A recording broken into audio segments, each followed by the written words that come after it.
Hey guys, hCG Chica. Welcome to episode 30 of the hCG Diet Interviews. I have Sarah with me today. It's a pretty neat interview we're going to have today because she's lost about 100 pounds with the hCG protocol. But just as important is the fact that she's been maintaining her weight loss along the way. She's taken pretty long breaks, sometimes up to a year or more between, and she's maintained her weight loss during that time. And that's something that you guys, are always concerned about, and we'll definitely be picking her brain today about, how she's doing that and stuff like that. So anyway, welcome. Hi. How are you today? What's that? How are you doing today? Amazing. It's gorgeous out in Kansas City and nice and warm, and I'm so ready for summer. Awesome. Yeah. So tell us a little bit about yourself, just kind of your basic statistics about you. What, as far as the past or right now?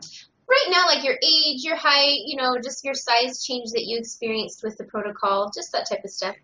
Well, right now I'm 31. I'm 5'1", and I am now, I was hoping to have my weight between 110 and 120, preferably around 115, but I've kind of just really stayed at 120, and I look fine. At this point, it's like I'm done. But I used to be 210 pounds. When I was young, I was diagnosed with Tourette syndrome, and they put me on a medication that in second grade made me gain 30 pounds. And 30 pounds for a little kid is a lot of weight. And so by the time they figured out, this is making her gain a lot of weight, they switched medications, damage was done, metabolism was set, I was growing, and my body liked its new shape. So I spent most of middle school and high school the big girl that nobody asked to prom. Yeah. And I was the awkward chick that dressed funny and was really overweight. Yeah. So it was up to about 3 years ago is when I just dropped the weight. I just got my life back in order. When I got into college, I started binge. I had a bad eating disorder. I got into college and just started binge eating and gaining weight. I didn't know why I was gaining the weight. For some reason, I didn't make the connection that if you eat bad food, you continually gain weight. And so for some reason, throughout college, I just gained more weight. I finally got to 210 pounds. And then I just kind of stopped gaining at that point, started working out. I worked out, maybe lost 10 pounds, but my body would not slim down.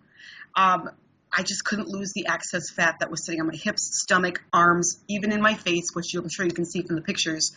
I just thought, this is who I am. I'm going to be big the rest of my life. And then, I wound up joining a ministry here in Kansas City, and the hCG diet just exploded within the ministry. And I'm seeing people before my eyes that I've known for years that were huge, just thin. And I'm like, what are you doing? Like, how are you losing this weight? Because are you exercising? Are you eating better? And they said, it's this new thing called the hCG diet. And I'm like, okay, tell me about this diet again. And so they said, try it. And at that point I was like, I'm willing to try anything. To even think there's a possibility that I could actually have curves like a woman for the first time in my life. Yeah. Never thought in 100 years that I would be considered attractive or have curves. I never thought in a million years I would feel my hip bones. I didn't even know they were there, to be honest with you. Yeah, because you never got to experience being a normal size ever. How old were you around that time when you were put on the medication as a child?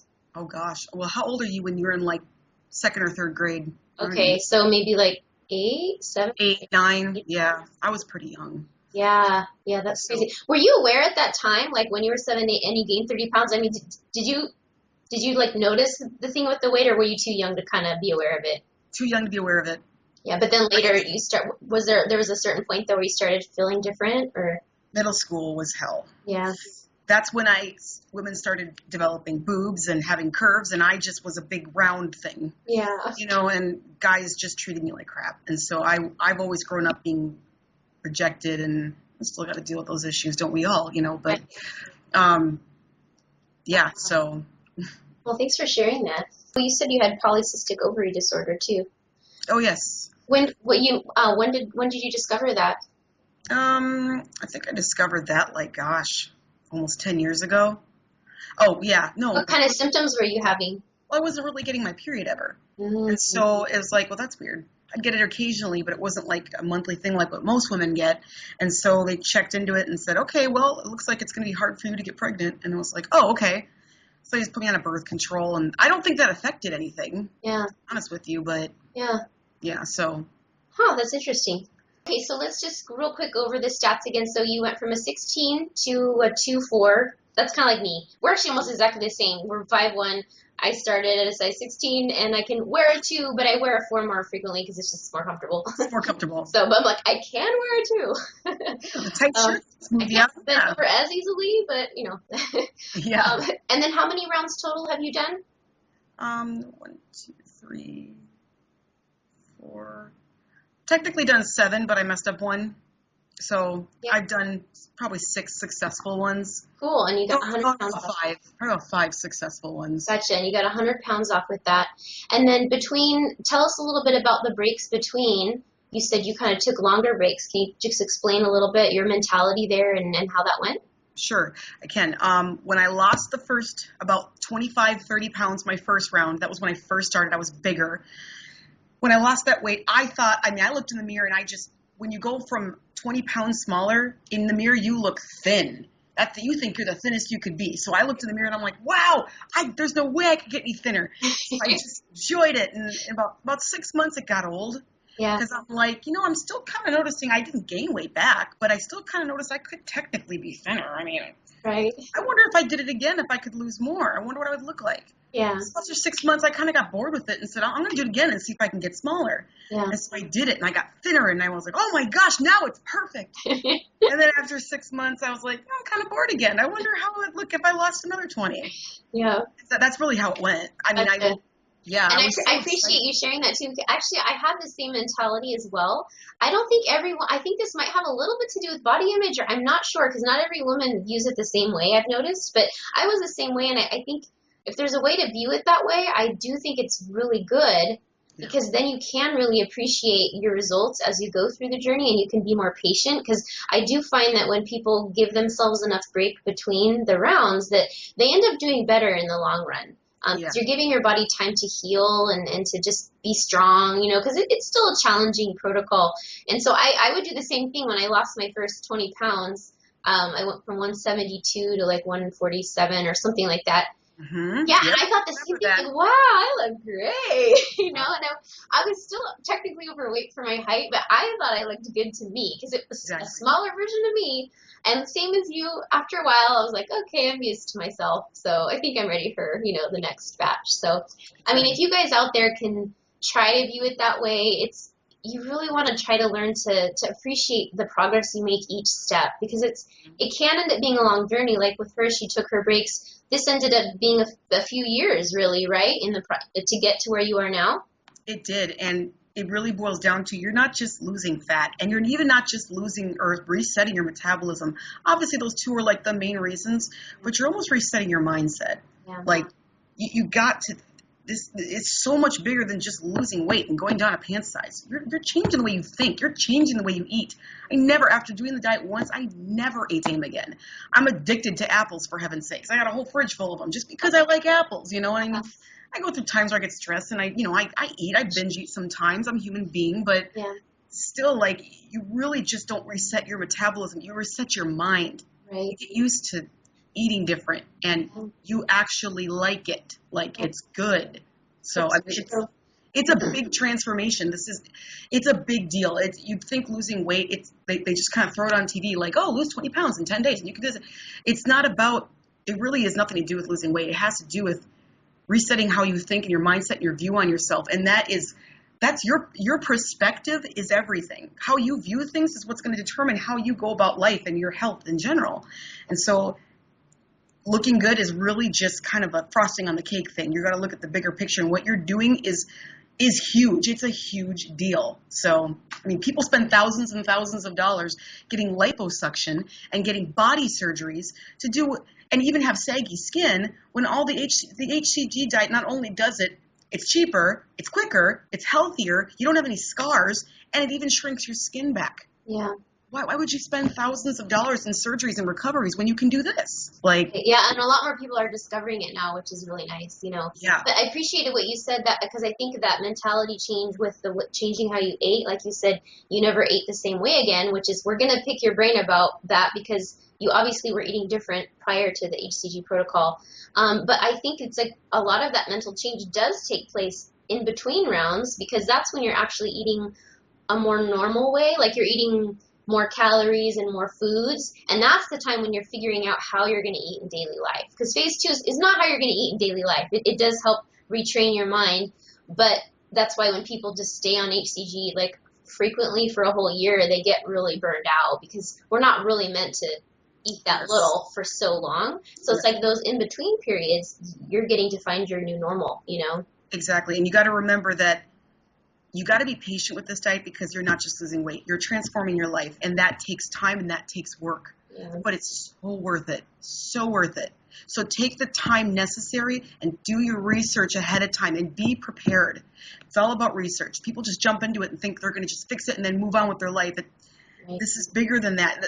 You're taking on a journey that's you need to take very seriously. Just like if you were to get a new job and advance in your career, it's like you don't just throw it in some decision you're going to make and just quickly do it. This is something that's just, you got to take it very seriously and you got to make sure you do it right and be patient with it, and you will get the results that you want and turn out like, me and her.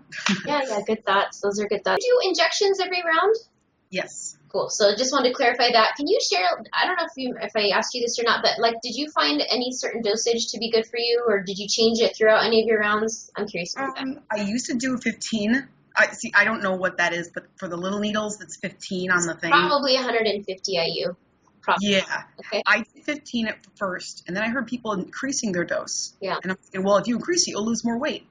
I don't know if it worked or not. I mean, I increased it. I got great results. I increased it just by 5. I was careful with it. Yeah. If I'm going to increase anything or decrease anything, I want to make sure I do it little and see how it works. Yeah. But I found out that doing it at 20 is fine. I kind of start out at around, on the load-in days, I kind of start between 10 and 15. Okay. And then as I start the diet, I increase it to 20. Gotcha. Then do 20. And you're not too hungry on that. That's good. No, most of my hunger just comes from cravings. Yeah. It's hard. I know that is different. Really trick you to think you're hungry, and it's not. You're just craving. Right. Yeah, there is a difference between the two. And for anyone else who's wondering about dosage, because that does play a big role in hunger, I have a whole blog post and a video on that, so I'll link you guys to that in the show notes. But because it is actually true that both too high and too low a dose causes excess hunger. So you'll actually see experiences of a lot of other hCGers, and because they've written into me, sharing their story, like they were starving and then how they've adjusted it and then how it gets better. Not a lot of people know that. Some people do think like, oh, more is always better, but not always the case. Some people do well on a higher dose, but not everyone. And so if it's too high or too low, you can be really free. So I'll put that for you guys. One of the questions I had asked you when I emailed them to you was about what your first week of phase 2 was like, if it was difficult, and how it compared to the rest of the weeks on the diet. And also you had mentioned 3 good tips for just dealing with when it feels hard. I don't know if you remember what they are. I do remember what they are. Yeah, so go ahead and share those with us. Okay, so which one do you want me to share first? Whatever you want. Tell me about the first week of the diet and how that compares to the following weeks. Or maybe it was different for you. Maybe tell us like how the protocol transpired for you. When was it easier? When was it harder? Well, stress always plays a role into easy and hard. Right. When I'm stressed, I eat. So I had to look for other ways to cope. But the first week of hCG for me was the hardest. Binging is not fun, or loading days is not fun. The food doesn't even taste good at this point. I looked at your blogs on clean loading, but I was kind of already starting loading. I'm just like, yeah. So I just kind of did loading. It sucked. And then the first week, it's like, oh, I'm hungry. So it just, it's just true for anything. Like if you were fasting for the first week's hard, and then your body kind of adjusts. As far as tips are concerned for coping with hunger and coping with on the diet, my recommendation that I found huge is coffee. Coffee. It really gets rid of your hunger pains. In fact, I've actually started using that just in my normal diet anyway. Yeah. You can go to Hy-Vee or any store and you can buy either stevia at Walmart, a big green bag that says stevia is just the powder, And I hate the taste of coffee, but I like sweet things. Yeah. So I will just pour the entire bag in my coffee and mix it, and it's enough. And I'm hungry. A bowl of stevia. A bowl of stevia. Liquid stevia. Like some coffee with your stevia. Yeah, a little. But that's pretty much what it is. Yeah. It is true that caffeine changes your hunger, It does, yes. It makes me forget that I'm hungry, and it gives me energy. Yeah. So it makes the mornings go by fast. And then by the time the coffee's really kicking in, you're like, oh crap, it's lunchtime. Okay, cool, I can eat now. Right. And you're not like, oh my gosh, I'm so hungry. Yeah. So basically, coffee's a great thing. You can also, powders can be kind of messy. I would also recommend I have it in my kitchen. It's a stevia extract. Yeah. You get the little dropper. I'm sure you know about it. Yeah. You can get a stevia extract. Heidi has like vanilla flavored kind, and the ingredients aren't any different, So I've been kind of soaking my coffee in that. That's easier if you're traveling, whatever. Yeah. Another good coping mechanism would be, what did I put? You put, I can tell you. Yes, I remember. Okay, well, the next one was keeping the water coming. Keeping the water? Yeah, keep the water coming.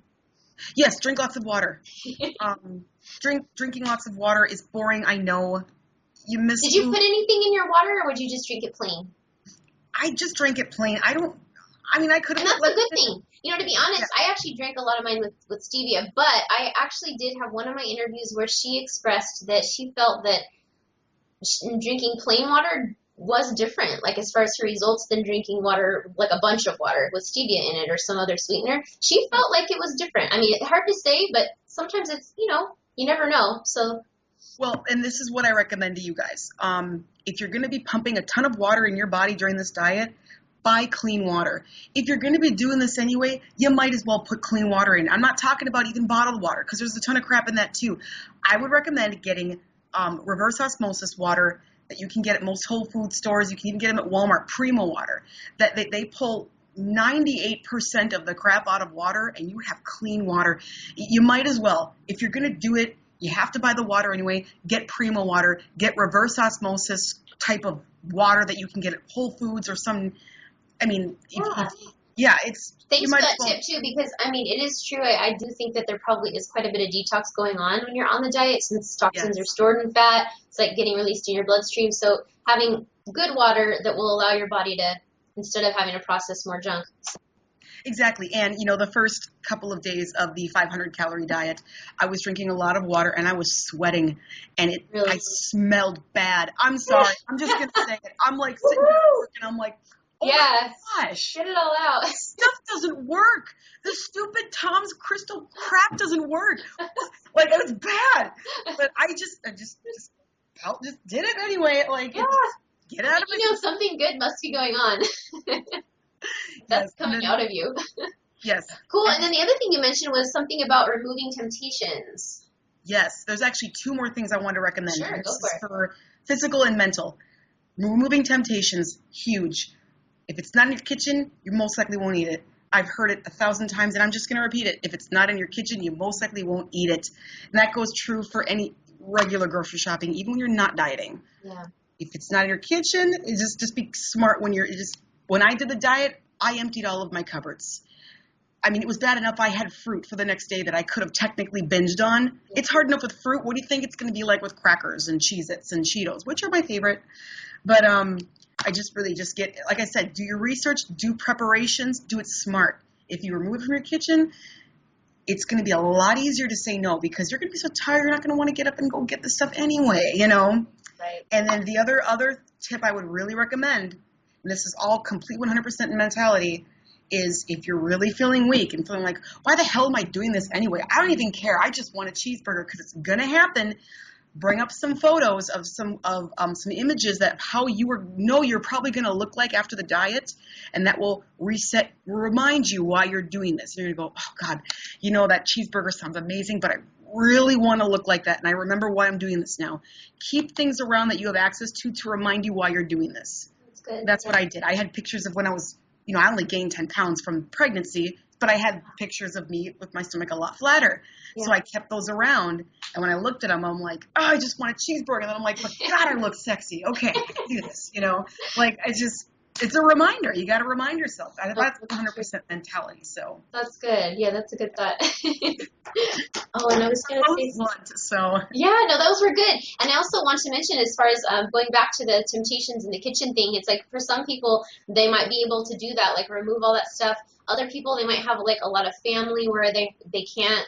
You know, their husband's gonna have the nacho chips, but you know, something you might be able to do is at least, like, for the dry goods anyway, like separate the area, like don't put it in a cupboard that you can't see, you know, like put all that stuff with a door or a cupboard closed, and try to corral your stuff like by itself so that that's where you go and you're not having to at least see all that other stuff. I mean, them eating around you is another story, but you have to find little ways. There was actually one gal, she sent me a picture. She had created her own little like hCG happy space, and it was like this little part of the counter, and she had just like set up like a journal and like maybe a couple pictures and her favorite P2Ts, and so she just had a little setup, so it was like her spot she could go to, like where she could have her tea, or you know, just that was where she would visually focus on when she went in the kitchen, to not pay attention to the other stuff. And you know, so that's just another, you know, idea there. Yeah, and there's one other thing I wanted to mention that this is going to help people. Give yourself a goal, or I'm sorry, give yourself a reward for finishing the diet. Whether it, and I think you read this in my response, whether it be a cruise, which for me it's a cruise, but that's after Christmas. For me, I've always wanted a tattoo, always. And now that my body's at a position or in a shape where I'm comfortable with me being in a two-piece, there's a really badass tattoo I really want to put on the back of my back. And now that my body, I made it, I did it, I'm going to actually, right after this interview, I'm going to go meet with a tattoo artist. So it's kind of nice to give yourself something to look forward to help remind you. This is all mentality. You know, remember, you finish this, you're going to get to go to Florida. You're going to go on this cruise and you're going to feel good, you know, or you're going to go in a place where you're going to feel really good about yourself, where normally you wouldn't feel so good about yourself. So reward yourself. That's huge too, you know? Yeah, no, that's a good point. It really celebrating your progress as you go along. Because it's a big deal. And yeah, you totally deserve to celebrate that. And that helps you stay motivated for the future too, you know? Exactly. On phase 2, what were some of the foods that you liked to eat? Did you have any specific meals that you liked, or snacks, or do you have any tips in that regard? That's the 500 calorie, right? Yeah. I get mixed up with the phases. Yeah. You know, I don't like cooking, and I just don't like cooking. Yeah. I just kept it very simple. I mean, to be honest with you, all I did was chop the chicken up. Obviously, it's measured correctly. Yeah. Put it in the George Foreman grill. When it's done, I just doused it with hot sauce and Creole, because I love hot sauce anyway. Awesome. And sometimes I would actually just drink hot sauce if I was really hungry. Wow, you have these taste buds that can handle that. I like hot sauce anyways. I just drank it. Louisiana hot sauce is safe. But I mean, stevia on strawberries tastes like candy. Mm-hmm. Stevia on any of the fruits taste like candy. Yeah. And as far as special blends, I mean, you can technically make like a chicken soup. There's like a specific chicken base you can use at 0 calories. It's a Amish chicken base. Oh. I can find that at Hy-Vee. So you can put a little bit of that in there and boil it with chicken and what's that? Asparagus. What's the other vegetable? Not asparagus. Fennel, onion, celery. The lettuce that's not lettuce. Cabbage. Cabbage. Cabbage. Okay. Cabbage. Yes, cabbage. But asparagus wound up being my most favorite vegetable. But there is one thing I want to recommend, because I'm Italian. I know how to make Italian dishes. Yeah. Basil and oregano are safe, right? Mm-hmm. Are they safe fresh? Yeah, I mean, they're just herbs, so I would think so. What I did was I cut up a tomato into little squares, Yeah. and then I put apple cider vinegar in it. So good. And then you put some salt in it, and then fresh or not fresh. I have fresh oregano on my windowsill. Cool. I chop up the oregano and basil and get it in there. And then, is garlic safe? I personally feel like I feel like that would be really getting a little too anal to like worry about garlic and basil. So okay. I would use it. For minced garlic, you really only need a little bit. Garlic is so strong. I just took a little bit of minced garlic in there. Awesome. And then a little bit of pepper, and then closed the container like just a plastic container, and shook it. Awesome. And it's like, I want to eat this anyway. This is something, it's just like, if you like Italian dishes, this is an amazing Italian tomato dish, and it's completely safe. And I recommend you try it. Like, it's so good. Yeah, thank you guys. Thanks for sharing that. I mean, you guys, you're Yeah, thanks. Oh. Yeah, we'll put that in the blog. That's a great little recipe. And I agree that fresh herbs, I mean, I use dried herbs too, but I kind of discovered this just a few years ago. Like, wow, when you add fresh herbs to stuff, it just, woo, it adds this zing that's not there before. Zing is a good word, yeah. Yeah, it's just, woo, so good. Yeah, so that's good. Awesome. Yeah. Very good. And I like too that you mentioned keeping it simple. I have found basically there's two different groups on hCG. There's people who do need kind of more complex, varied recipes because they just get so bored they want to barf eating the same food. And so for those people, I usually share if you're one of those people, Tammy Sky, her cookbook, it's called the hCG Diet Gourmet Cookbook. I think it's on Amazon. Anyway, it has a lot of great reviews. She has a ton of recipes, which are awesome. I actually have a video recipe that I did with my son. So if you guys want to see that, I'll link to that. So there's that group of people. And that's fine. I respect that, you know. And then there's the other group, which I'm in that category, and it sounds like you are too, where I honestly don't mind eating the same thing every day. Like even today in daily life, I don't really change it up much. And I don't like to cook much anymore. I don't like my life to be about food. So for me to spend too much time cooking. Yeah, I do. Yeah. Yeah, so it's just like I keep the meals really simple because on phase 2, it's just, to me, it's too much trouble to get too complex with. For me, the diet's gonna suck anyways. So yeah, so I would just keep it like you did. I would literally add chicken, asparagus, and maybe salt and maybe one seasoning, or it was just, and that for me that was fine. And you can do it that way. It doesn't matter. So that's cool. About phase 3 now, the whole stabilization phase right after you conclude a round. Can you share with us? Like, how strictly did you follow the no starches, no sugars rule? Like, what types of foods did you eat? And can you tell us how that went for you? I followed it to the T. If it had sugar, I didn't eat it. I think that's really important, too, because this last diet I did, not the one I'm finishing up now, but the last one, I had to do this one because I messed it up. Everything has sugar in it. It's so hard. I get it. But, look, it's 3 weeks. The 3 weeks are going to fly by. Right. I love to snack, so pork rinds were my thing. Awesome. I just, even if I had to binge on it because I was upset, fine. Just don't put sugar in it. Right. And I kept that book on me constantly. So if I ever questioned, I had that book available to look. And I actually made copies and magnetized them to my fridge in my kitchen just now. So they're there. What book? The hCG diet book, the pounds and inches. Oh, okay, just the original. Yeah, the original. Okay, I mean, it tells tons of lists on what you can and can't have, and it does sound redundant. But if I quit, I mean, I kind of figured out what it was I liked to eat, so I just kind of stuck to that. The fact that I could just keep myself reasonably full all the time if I really wanted to, I could do that and not worry about it. Gotcha. So pork rinds. What other types of stuff did you end up eating? Like vegetables and protein-wise? Did you do nuts? Did you have cheese? Well, let me ask you this. Is peanut butter safe? It depends on the person. Like, yeah, so. I just love peanut butter. Yeah, is that what you had and it was fine? No, I didn't. I'm just eating it. Okay. So you're asking if you can do it next time. Yeah, that's it. But basically what I snacked on, I liked eating dried fruits. So I had to be careful with it, though, because I like to add sugar. I had to do a lot of my grocery shopping at Whole Foods. In organic stores because. Now, did you have dried fruit during phase 3, the stabilization phase, or no? That's maintenance, right? No, during when you're trying to stabilize your weight, right after you finish losing weight. Sorry, that's what we were talking about. Yeah, it's okay. I just want to clarify for people. So during that, everything I've been talking about was phase 3. I apologize. Okay. I followed phase 3 to the T. After that, I just kind of ate regular. Gotcha. I didn't even slowly really introduce it in. I just kind of, I mean, it's, I didn't sit there and eat an entire cake, but. Oh, yeah. If sugar was an option. You've been able to incorporate some other just regular foods and have a treat now and then, and it's been fine. Yeah, exactly. What I did was, and apparently it worked because I didn't gain the weight back, is portion control. Look, I like sugar. I am a sugar addict. Yeah. I love Twizzlers especially. But instead of saying no and getting pissed, I just kind of say yes, but you only need this much. Yeah. So, okay, I'm going to have 3 Twizzlers. That's basically what I did. And you were And able to do that, to have that portion I control. was, because after eating 3 Twizzlers, Yeah. I kind of incorporated the other foods I could have. Yeah. That were fine. And then I was full. Then I was satisfied. I satisfied my sugar craving.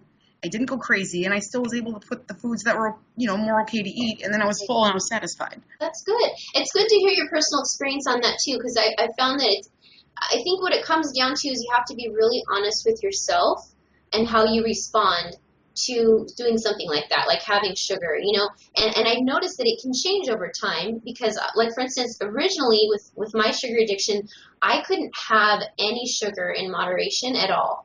Like, if I started having it, that's it. I would just really, really want to eat a lot more of it. So for me, that would have been dangerous at that point. Like, I couldn't have done that. I would have just overdone it. Over time, though, and that may be the case for you too, because you took such long breaks where you were eating healthy. Over time, like now, today, I can have stuff with a little refined sugar without, the world ending. I can have dried cranberries that have added sugar in my salad, and nothing bad happens. I don't feel like, oh, I want to go eat a whole bag, So, Yeah. so I think over time, maybe our bodies like detox and become more balanced. And so over time, you can test things out. But I do think for everyone else, it's very important to just be honest with yourself. Yeah. Because you don't want to be like, well, she can do this, so I should be able to do this. If you try it and then you find yourself like wanting to go buy 4 bags of potato chips or something, or then it's probably not a good choice for you at this time. But in the future, it may be okay. Yeah, and there's ways of getting around it and tricking your body. Like, I have a sugar addiction. Yeah. Buy a bag of dried mangoes. I mean, those taste like candy to me. I mean, I love dried mango. No, they're so expensive, but I don't care. Like, if I'm gonna binge on one of my favorite treats, yes.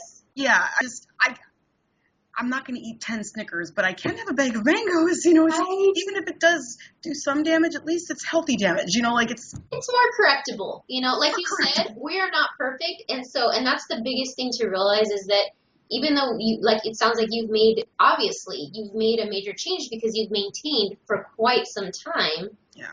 But like you said, we all overdo it now and then. And I've done it on dried mangoes. I tell my husband, I'm like, okay, don't buy any more dried mangoes for a while because if they're in the house, I will eat them. So It's like I do that. I overdo it. I'm like, okay, I need to eat clean for a week and don't bring home any more dried mango.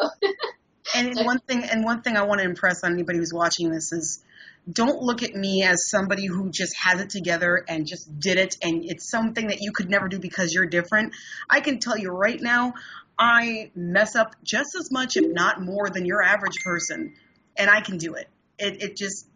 I still mess up. I mean, I still have times where I binge. We're all works in progress, We're all working progresses, and it's doable. It really is. And I'm not perfect. I'm telling you right now, I am far from perfect. Yeah. And if I'm far from perfect, I can get to this point. I can guarantee you can get to this point. It just takes work, and it takes staying at it. It really does. And how badly do you really want to change? Right. You got to ask yourself. So I'm curious now, when you have those periods where you maybe overdo it a bit, do you have any tools for kind of like correcting that or trying to fix things like that? What do you do in those cases? I drink a lot of water, and I try and just stay more active. Okay. And I choose the next day as much smarter choices of food to kind of make up for that. Right. Like if I eat, I'm not saying I eat 3 bags of potato chips, but let's just say, for example, to make it simple, I eat 3 bags of potato chips. Yeah. Well, okay, I ate all that. I got to fix it. So tomorrow I'm going to eat a lot of vegetables. Good. Yeah. If I have to snack, they'll be very small, and I'm going to be making sure I do something somewhat active tomorrow to kind of keep your body balanced. It's all about balance. So yeah, that's good. Yeah, thanks for sharing that, because I do think that's important since, like you said, we're all going to mess up. It's nice to know like what tools we have for fixing that. And actually, I do have a whole blog post about that. I think it's like 5 ways to lose 5 pounds without hCG or something like that. So I'll link you guys to that post. And those are actually different tactics that I've used personally with maintaining my weight loss as well. For me, one of them is actually intermittent fasting, which if you guys are interested, you can learn more about that. I'll link to an article about that as well. And so, because that helps basically correct things as well. So yeah, it's just good to have those tools because we're all going to mess up now and then. But that's the thing is, if you have that right mentality and know that like, okay, that already happened, let it go, and just figure out a way to deal with it. Because if you don't view it that way, you can end up feeling so bad that you just kind of Keep doing it. give up and keep doing it. And then before you know it, now you have to do another round because it's so much weight that's come back on. Yeah. And that's the kicker right there. It's not the mess up.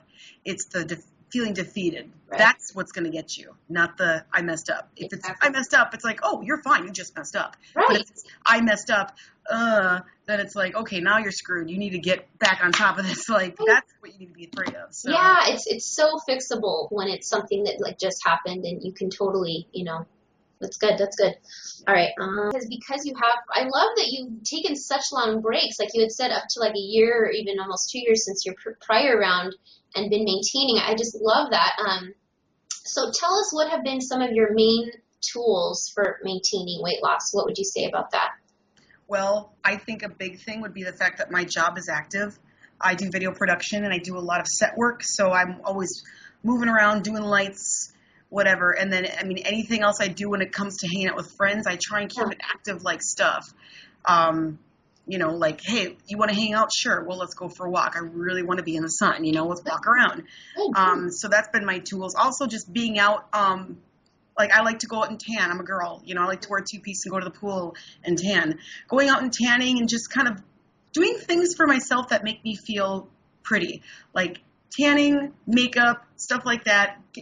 Occasionally getting new clothes that fit you well. Yeah. That also mentality keeps reminding you to stay on top of keeping yourself. There's nothing wrong with wanting to look beautiful and wanting to make yourself feel better by that, and that includes your weight. Right. And so when you invest in yourself in clothes, makeup, and tanning, and doing things you enjoy that kind of show off the hard work you put into it, that constantly mentality reminds you to stay on it. Yeah. And so it's like, okay, well, I'm going to be going out tanning this summer. I want to make sure I keep this weight consistent because I don't want to have to put on my two-piece and start muffing over it and go, okay, well, I can't wear this anymore. It's like, so keeping those as your goals and being active. I certainly can't think of anything else at the moment. Oh, good. You had mentioned also eating slow, eating till you're satisfied. So that was good. So you do that? Yes, I eat slowly and I eat till I'm set. If you eat slowly, you will be satisfied eventually. If you eat quick, you'll feel engorged. Yeah. Feeling engorged is not a good feeling. I don't care how thin you are. Your stomach's going to stick out and you're going to feel like crap. Right. But when you eat slowly, all of a sudden you're feeling satisfied and you still look okay, you still feel fine, and you have the energy. So that's a big thing. What was the other thing? That was good. And then this one, actually, I really liked. It's just very balanced. You said choose larger amounts of good foods and smaller amounts of bad foods. Correct, yeah. That includes what you pack your cupboards with. Most of the food I have access to is good food. The very few items I have are bad foods. So how am I going to equal this out to fit each meal? Because, I really, really want that chicken and I really, really want that asparagus. But I also really, really want some, I don't know, what else would you throw in a meal that's bad food? But it would be considered part of dinner, like I don't know, candied yams. I know, they're chips. Like, yeah, there you go. Well, it's incredible your plate size as well. You're going to fill your plate. Well, if you eat on a smaller plate, the plate fills up a lot quicker. Yeah. So, and you really think about it, if you pack a small, like, what are those? Like, they have regular dinner plates and then smaller plates. Yeah, I use smaller plates too, actually. Yeah. Just because I'm lazy and I don't like doing dishes, and big plates are hard to clean. Exactly, yeah. But if you think about it, you're going to fill that plate. And if you were to fill a small plate, it's going to look like you had a lot of food, and it's going to be more than filling. And then you're going to realize, oh, I'm finished, and I'm actually feeling content, instead of piling the food onto a large plate and then not being able to finish it, but still eating because you want to see the plate. It's there, and you feel like, oh, right. Yeah. It's all about mentality. It's just about little tricks like that to make you think, okay, well, I'm going to just use smaller plates. Yeah, no, that's a great idea. Yeah, use large, deep bowls that you can get. Get the smaller, the shallower bowls. They don't hold that much food. Right. You don't need that much. Right. Yeah. Be surprised at how much food you really need to feel satisfied. Right. So that's a good point. And eating slow helps you be more aware of that. So correct. And drinking water. That's good. That's good. No pop. Yeah. I do have actually one bad little habit. Once or twice a week, I do have a diet soda. So I just came clean in another video about that the other day. I had eliminated it completely for like 2 years, and I eat very clean in general, but couple times a week, I do let myself because I love it. I know sometimes We're I all do. gonna have our little thing, but the main thing is whatever you end up choosing to be like your Main letting diet. things slip. It needs to be the thing that you let slip a little has to be something that doesn't affect your ability to feel good and to maintain and to be in control. Because there's some things I cannot slip with. Like for me, I have not had a baked good in like 3 years. Like I have not had a cookie at all. No donuts, no cookies. No cookie, no donut. And see, but that's for me because I used to binge on those foods, and for me they're a trigger, and they still are to this day. So for me, I just can't do that. So I don't. But see, I found that I can have a diet soda once or twice a week without like having one every day and having it mess me up. That's So awesome. so even though it's not healthy, aspartame causes cancer. I'm aware of this. It's just and I know about the stevia sodas. It's just that they actually really hurt my digestion. They make me feel really bad. So that's kind of the thing that I've allowed in my life at the time, and if it became a problem, I would remove it. But so you have to that's again being honest with yourself and knowing where you need to be strict and where you personally can let something be like a little bit less clean. So Yeah. so now you guys know. Okay, let me see where I'm at. So what are some factors that you have seen that play a role, maybe even in your own experience, since you had a couple failed rounds too, and then observing others, for people not succeeding on hCG? What factors seem to directly relate to not succeeding? I've noticed that this diet requires a lot of attention. It's hard, but I would not recommend doing this diet around a time that's high stressful. New job, new baby. You're about to go on a huge trip, business trips. I would do it at a time where things are very low key for an extended amount of time so you can have all of your focus on that. Also, I know it's hard for some people being married with families, but out of sight, out of mind. If you can, don't have the food that triggers you or have the food that you want to eat available. Don't have it there. If it has to be there, put it somewhere where you won't have to see it. Right. Because that causes a lot of people to mess up. And then Okay, and I just thought of an idea. Okay, so because sometimes this is hard. Sometimes people have family members who are on board and supportive. My husband was, thankfully, but not everyone does. But I had an idea because it's like the hard part is that when they're not on board and they're not supportive, it's like, what do? Maybe, ladies, you can tell your family that while you're on hCG, they can go out to eat as much as they want. Take the kids, husband, go eat pizza. yeah. You'll stay home, and maybe that would be pleasing to him. So that's one idea there, because that way you're not having to be a part of it, but he's still getting to have what he wants, and maybe even more than usual of what he wants. Yeah, exactly. Just an idea, just to occur to you. And having a support system is really important. Be really careful who you tell that you're doing this diet to, because one thing I noticed about any diet, people love to offer their opinions, and they love to think they know everything, and they love to think that they know what's best for you, even though it may not be. Right. So people are going to like to discourage you and say, well, you shouldn't do it that way. You should do it the all-natural way, or I don't think that's smart because it's needles. And you're going to get a lot of people. Pick a safe person that you trust, that understands the diet, first of all, understands your situation, that can be a support system. Not everybody needs to know about the diet, because everybody's going to ask, and then you're going to have to explain everything, and it just winds up, it's just, you don't need to worry about that right now. You need to focus on you. This is your time for you.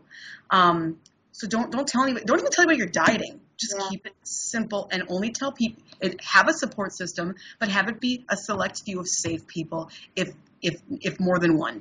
Right. I totally agree with that. It's not the time to be getting into debates with people and being emotionally exhausted by people questioning what you're doing, because it's emotionally difficult to handle, and there's no need. People don't need to know that. And one thing I've told people as well, because sometimes people are like, what am I going to do, because I have to go to this gathering and they're going to notice that I'm eating differently, and what do I tell them? And I've actually suggested to people that they can share that they're on a cleanse, because this really what this is. It's not a lie. You're on a cleanse, and it's much more socially acceptable than saying, oh, I'm on a 500-calorie diet taking shots. It's like, people are going to be like, what are you saying? But if you say, oh, I'm doing a cleanse, people always, oh, cool. Most people accept cleanse. In this country anyway. It's just, so that can be something you can divulge if it's very obvious that you're doing something different, but without having to invite that kind of negative, feedback from people. Exactly. And also know that if you're excited to tell people about the diet, don't do it during the diet. Do it after, because I can guarantee you when people see how much thinner you are, they're going to be asking you anyway. And then you're not going to be able to keep them off you. Right. And then you're going to find a lot more acceptable people that are going to be like, oh, maybe I should try that because they see the results. Right. Then you can talk to them about it. Right. And you have to deal with the BS of people just thinking they know everything and then telling you what they think you should do and then giving you a bunch of crap about it. Right. And it can be really demoralizing too, because when you're on the diet, most people are very nervous about whether or not they're going to be able to maintain it. And that's usually the thing that people question when they hear about the diet. They're like, oh, you're going to just gain the weight back, or everyone gains the weight back that does the diet, which that's not true. They just say that. But when you hear that and you haven't actually had a chance to maintain yet, that would be very unsettling. Whereas if you wait till after, like you said, you may have already maintained for 2 to 3 weeks, you're starting to feel really confident because you have that under your belt. And so then those types of comments are not going to, bother you. Or they won't say them because they'll see that you're maintaining. Yep. That's good. Okay, so just the last thing I wanted to ask you was, what do you feel are kind of just the main important keys to remember for a new person that's going to start this diet? What would you tell them what's the most important things for them to do? The most important things to do to be successful. I've done this diet enough to know, and I've seen enough people fail and enough people succeed. And I know I'm just kind of saying the same thing over and over again. It's okay. Do your research. Know your triggers, know what you have to do as far as the diet's concerned. Have your resources readily available to you so that when you're confused, you don't get upset. You don't get upset and give up. You go to your resources to solve the problem. Have everything ready. Have your meat pre-cooked. I cooked all my chicken and put them in little bags and then had the entire week's worth of food in my fridge. I made it simple. But, do what you need to do to make this, because this diet is very emotionally and physically, it's hard. It's not easy. But for a diet that does what this does, there's no such thing as a quick fix. It's going to work. It's going to be hard. But if you want it badly enough, you're going to do it. And if you do your work ahead of time, as far as knowledge, preparations, you're going to make yourself a lot more much more likely to succeed. That includes everything from all of the kitchenware you need, from the scales, the little baggies to zip them up in, having the actual kit itself readily available, have the tinfoil butt ready to wrap up around the bottle, have your circle of support ready, let them know that you're prepared to do this, and any other tidbits that you can prepare ahead of time, and then by that time, just do it. You'll be all ready, and then you'll have all the tools ready so that when you slip up or mess up or it gets hard, they'll help you get through those and you just finish it. That's a great point. And actually to that, I'll mention I actually have a resources page on my blog now, Phase 2 resources, that has stuff like that, like the scale and the George Foreman grill and just some of those other tools for making sure you have all that in place before you start. So I'll link to that in the show notes as well. I hate saying that. I feel silly because this isn't really, I don't know. Anyway, but so I'll link you guys to that as well so you can check that out. Thanks so much for talking with me today, Sarah. You're welcome. My good pleasure. Stuff, and congratulations, you look fantastic. Like, if I looked at you, like, I go to CrossFit and there's girls there that work out and they're thin and they look like you, and when I look at them, this is my assumption, I'll assume that they've never been overweight, because they just don't look like it, and you look like that. You look like you've never been overweight. And obviously, as you guys have seen in her photos, she was 100 pounds heavier. And you just look fantastic. So thank you. The diet puts you back to how you're naturally supposed to set. So good luck to everybody. Remember, it's doable. If I can do it, you don't have to be Superman or some amazing strong person to do it.